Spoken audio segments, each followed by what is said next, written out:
Monday, June 12th. Daff and Bill Flynn's, Fitzroy, Melbourne. Have escaped Heritage Hotel. Had to pretty well die to do it. Pneumonia, they reckon. The pains in my back felt like little knives, but it was when I found it hard to breathe that Dad must have got worried, because he said, "Oh Lord, protect my little lamb." Then he started packing. He did what I asked, no questions, when I said that I wanted my diary and Merv and Mary to go with us. Dad carried me on his back out of the valley in the middle of the storm. Was so sick, I couldn't have cared less.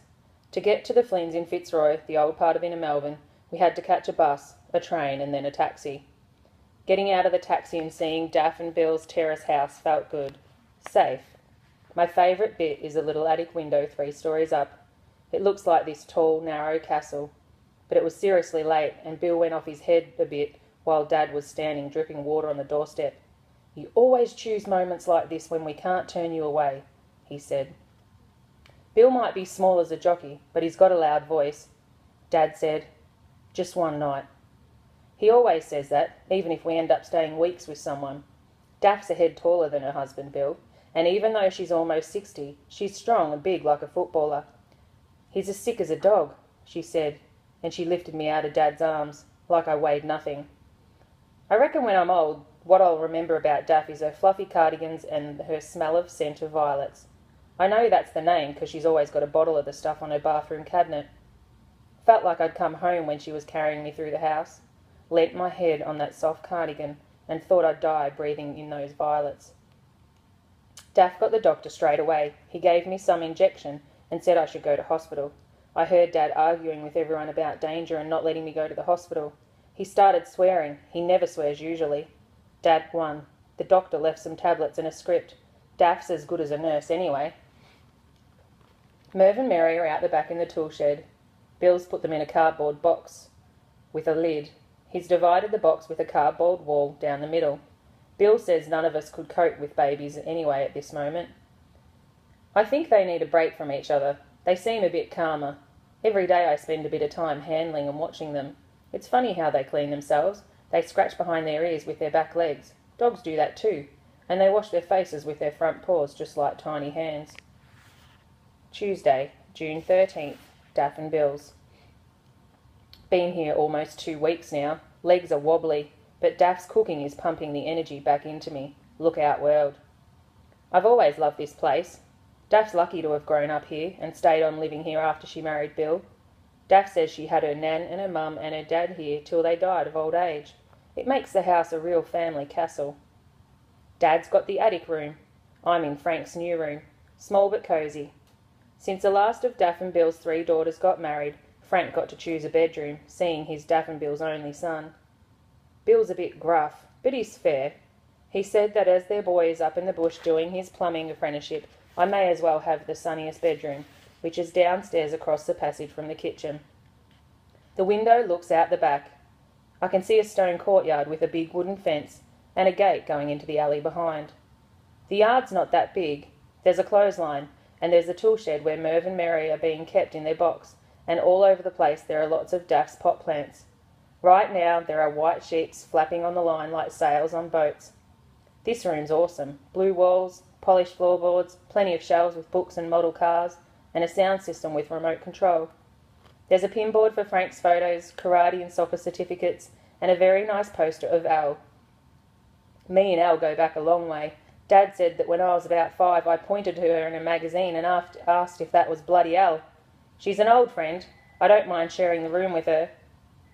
Am lying on my bed in the sun. Frank's into the Lord of the Rings. Started getting into his mourning. Excellent. Have just had a look at Frank's model Ferrari Sports. It's red. The doors open and the headlights work. While I'm writing, I've got Led Zeppelin on the sound system. Everything is clean and tidy. Feel good with things tidy. List of things to do later today. Check on Merv and Mary, clean out their poo, give them fresh food and water, sit outside for a while and do some drawing, help Daff make a cake, watch TV. Wednesday, June 14th, Daff and Bill's. Went to the Vic Market today with Daff. Had a bit of trouble getting Dad to let me go. In the end he said yes, as long as I wore a green coat and yellow tracky pants. He says everyone is wearing either green or yellow and that I am to blend in. Daff just looked fed up. But it worries me. The market is a lot of fun. All these stalls under this massive tin roof with open sides must take up a whole city block. You can get anything there, clothes, watches, cameras, cheap as.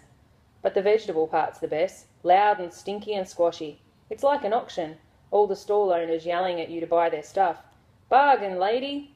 Daff barters. She likes to get the best price. I'm staggering along behind carrying her bags, treading on the veggies that are being dropped, and we're pushing through crowds of people from heaps and heaps of different countries of the world.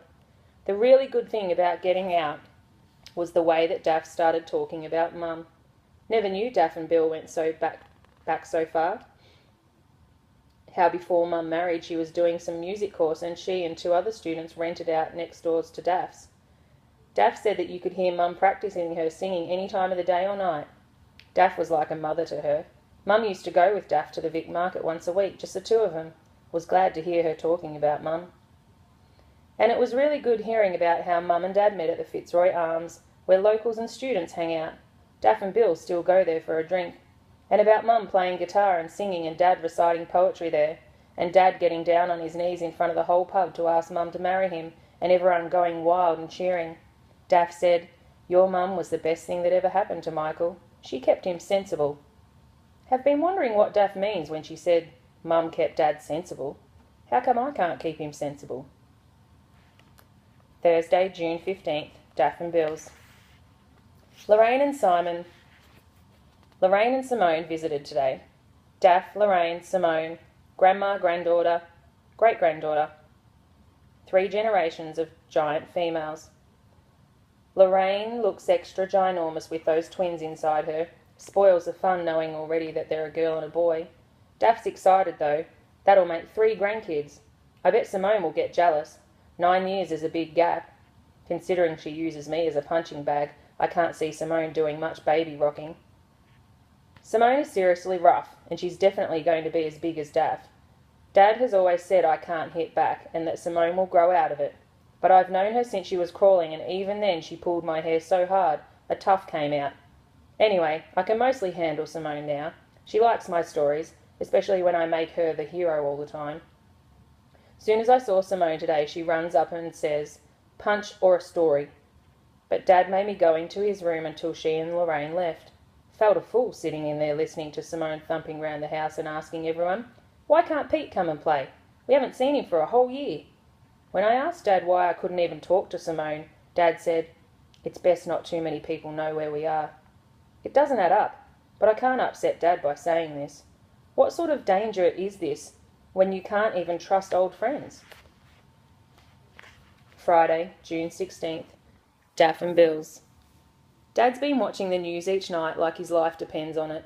Last night he told me he's getting messages from world leaders like the Pope and the Queen. They are warning Dad about the spies from ASIO who are after him. The spies are hunting him down from unmarked government cars and helicopters. They're also tapping into any phone calls he makes. I'm not to tell Daff and Bill, they wouldn't understand.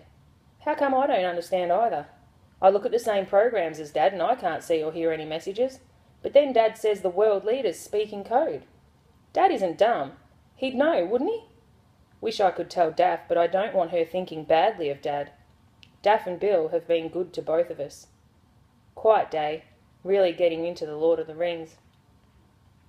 Saturday, June 17th, Daff and Bill's.